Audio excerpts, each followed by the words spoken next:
Welcome to the Conscience of Kansas radio show with Paul A. Ibbotson. A no-nonsense conservative talk show that looks at the local, state, and national issues that affect the people of Kansas.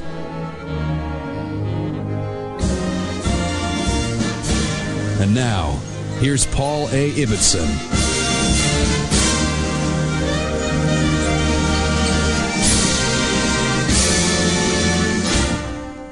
All right, ladies and gentlemen, today we have a very special guest in Larry Schweikart. He's a professor of history at the University of Dayton, specializing in business and economic history, technology and war issues, and American history. He received his Ph.D. at the University of California, Santa Barbara. He's a prolific author of over 20 books, some 50 academic articles, close to 100 reviews. His online article that he wrote following 9/11, titled "The Weight of the World and the Responsibility of a Generation," has been widely read. Today we're here to speak to him about his newest 2008 release, which is 48 Liberal Lies About American History that you probably learned in school. And Larry, we'd like to welcome you to the Conscience of Kansas radio program. Well, thank you, Paul. It's a pleasure to be here. Well, you know, it's our pleasure to have you on the program. Could you tell our Conscience of Kansas listeners a little bit more about yourself and how you came to write these very interesting books? Well, I began as a rock and roll drummer. I toured the country for several years, played drums for maybe 10 or 15 years. We used to open for Steppenwolf and Savoy Brown, the James Gang. Fascinating. And then at some point, I just felt the call. I was going back to get a teaching certificate so I could teach high school history while I played at night, and I just heard the call, and overnight, literally in a summer session, I decided I wanted to be a history professor, and so I did. I've been, for about 20 years, I'd been publishing academic articles and books, stuff that gets footnotes but which nobody reads. Right. And about 8 years ago, Mike Allen and I published a book called The Patriot's History of the United States, which became a bestseller and just did phenomenally well. And from that point on, I've primarily gone into trade writing, trade publication, with America's Victories in 2006 about the Iraq War, and then this book, 48 Liberal Lies About American History.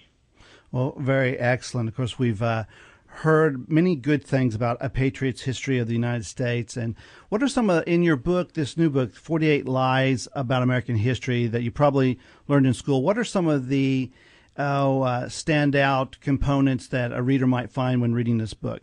Well, one of the first ones is not even one of the 48 lies. It's in the introduction. And my methodology was I looked at 20 U.S. history college-level textbooks. A couple of these are not published by textbook publishers. They are published by trade publishers. But because a lot of professors use them, I included them, books like Howard Zinn's A People's History of the United States. Mm-hmm. And so I looked at 20 books, and one of the things I looked at, besides the content of these lies, is I actually kind of looked at some of the images and pictures therein.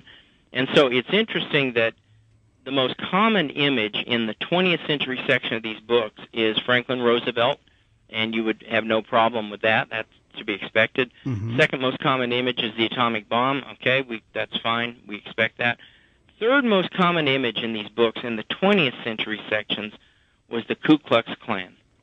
Not Martin Luther King, not the moon landing, not Ronald Reagan, not John Kennedy, the Ku Klux Klan. And I think that tells you in one quick example where a lot of these authors are coming from. They still see America as substantially a racist, oppressive, evil country, and so that tells you a lot. Now, a quick one for your listeners is John F. Kennedy and Lee Harvey Oswald. If you go to the section in any of these books on Lincoln and the assassination of Lincoln, he's assassinated by John Wilkes Booth, and Booth is correctly identified in every one of the textbooks as a Confederate. That's why he shot Lincoln. He was a Confederate. They might mention that he was an actor, but it was clear the reason he shot Lincoln, he's a Confederate. Right. Lee Harvey Oswald, however, in over half of the textbooks I looked at, is described as a Marine, a deranged Marine, a former Marine. Only one of the books correctly identified him as a communist. That's why he shot Kennedy, because he was a communist, not because he was a Marine. Right. But the implication there is if you're a Marine, you must be bent toward doing those kinds of crazy things like killing presidents. Finally, I would say that what I call the pregnancy test or the litmus test of how biased a textbook is go to the Reagan section. And even books that kind of keep it together through the rest of the textbook just freak out when they get to Reagan. And almost all of the books I looked at credited Mikhail Gorbachev with ending the Cold War, not Reagan. Gorbachev just on his own decided Russia was a bad place and he needed to fix it, and he just totally reformed Russia. And then, as kind of a side measure, he allowed himself to be beaten in an election. I mean, it's just astounding. Reagan gets very little credit for anything to do with the Cold War. Wow, that's very interesting. I think it touches on a point that a lot of folks probably don't circle in. I think a lot of people can see when there's things that just are not accurate with history, things that, especially if you've lived through it, if you're old enough like myself, lived through the Reagan administration Sure. and saw what he did. Now, a lot of folks haven't. Younger people can be very easily duped. But what I think it's interesting also is to try to look deeper and say, who are the people that are behind the framing of these issues, that are doing what you're talking about, misportraying history to really dupe people, to do what you call the lies. Who are those people, and why are they doing this? Yeah, the answer a lot of people want is one I can't give. It's not a conspiracy. There aren't 25 scholars meeting out on Jekyll Island. That's an inside history joke about the framing of the Federal Reserve. But there is no secret meeting of people, at some meeting place deciding this is what we're going to write about, this is what we're going to put in. The truth is it's a lot worse, that most of these books are written with this bias because that's the view these people really have about America. That's why I think it's so amazing that these books emphasize the Ku Klux Klan. For example, every one of the books has almost a page dedicated to the Klan in the 1920s, and it's almost always positioned next to the Scopes trial, which I deal with in the book, and with nativism.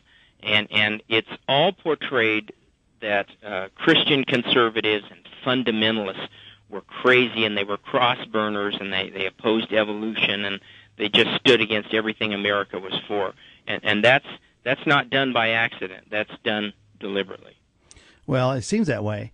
And it seems like that it's pervasive in media, in print, and you're talking about as well as in academia and education. Now, you talk about in your book one of the big issues I think is just pounded every day, and that is the idea that the founders wanted to create a wall of separation between church and state. Could you talk a little bit about that?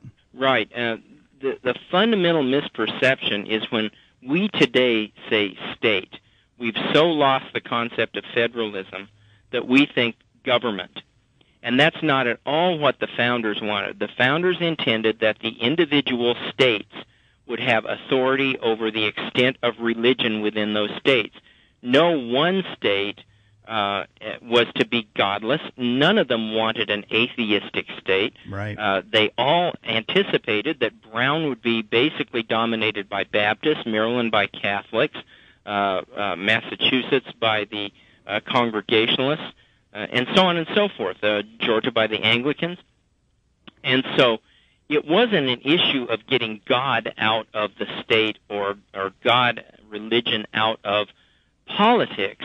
It was an issue of the federal government will not tell Virginia or Massachusetts what its policy shall be. And this was affirmed by Justice Story as late as the